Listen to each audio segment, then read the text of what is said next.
For as long as I've been alive and even before, natural hair care has been about management, taming, controlling, and containing.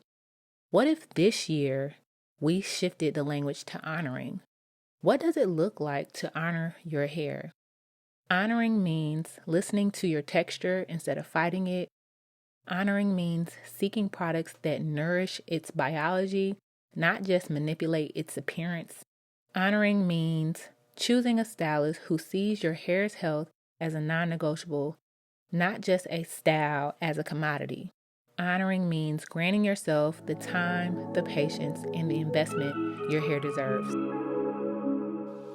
Welcome to Uncoiled, where we pull back the layers of the Black beauty industry, working out the kinks of culture, business, and beauty. I am Jamila Evans, salon owner of Texture Education, your host and a dedicated advocate for authentic, thriving beauty. Come on in, have a seat, get you some popcorn, get cozy because we're going to get into all the nooks and crannies. We're going to lay it all out. All the way from Madam C.J. Walker and Annie Malone to these Instagram stylists to scammers. We're going to talk about it. All right, you ready? Where it all began. Before salons, before products, and before trends. In many African cultures, hair communicated status, age, tribe, spirituality, and community. Styling hair was a communal act, one rooted in care and community. Enslavement disrupted that. Our hair was stripped of its cultural language and labeled unkept, unprofessional, and undesirable. Over time, survival demanded assimilation, straightening, covering, and hiding. But even then, Black women innovated. From homemade mixtures to hot combs, from kitchen beauty rituals to community salons, hair care became an act of resilience. When Madam C.J. Walker built her empire, it wasn't just about products. It was about economic independence, education, and dignity.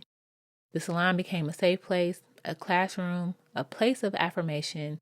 This legacy matters because it set a standard. The hands of history.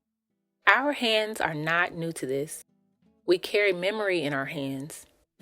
I think about our grandmothers pressing our hair on the stove, the aunties braiding on the porch, weaving stories into patterns. I think about the trailblazers, the Madam C.J. Walkers and the Annie Malones, who didn't just create products, they created pathways. They built empires from their kitchens to give us economic freedom, to redefine our standard of beauty. We are their wildest dreams, sitting in licensed salons with professional credentials, with the freedom to create. Every time you part a section with intention, every time you apply a product with knowledge of its science and its purpose, every time you educate a client about their own hair, you are channeling that lineage. You are honoring that legacy of innovation, of self-definition, of care. This work is our birthright, and doing it with integrity, with deep technical skill, is how we pay homage. It's our living tribute.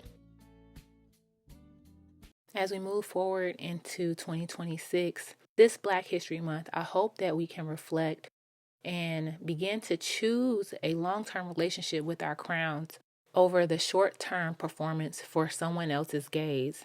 I know that we as Black women love to change our hair. That is an accessory, if you will, but our hair health is a part of our legacy. Reclaiming the future. Black history isn't just about honoring the past. It's about responsibility. The responsibility to educate, responsibility to protect the integrity of the craft, the responsibility to serve Black women with care, clarity, and respect. For stylists, that means returning to education and accountability. And for Black women, that means trusting your instincts, asking questions, and knowing that your hair journey is not a failure, it's a relationship. The future of Black hair care doesn't belong to trends, it belongs to the truth.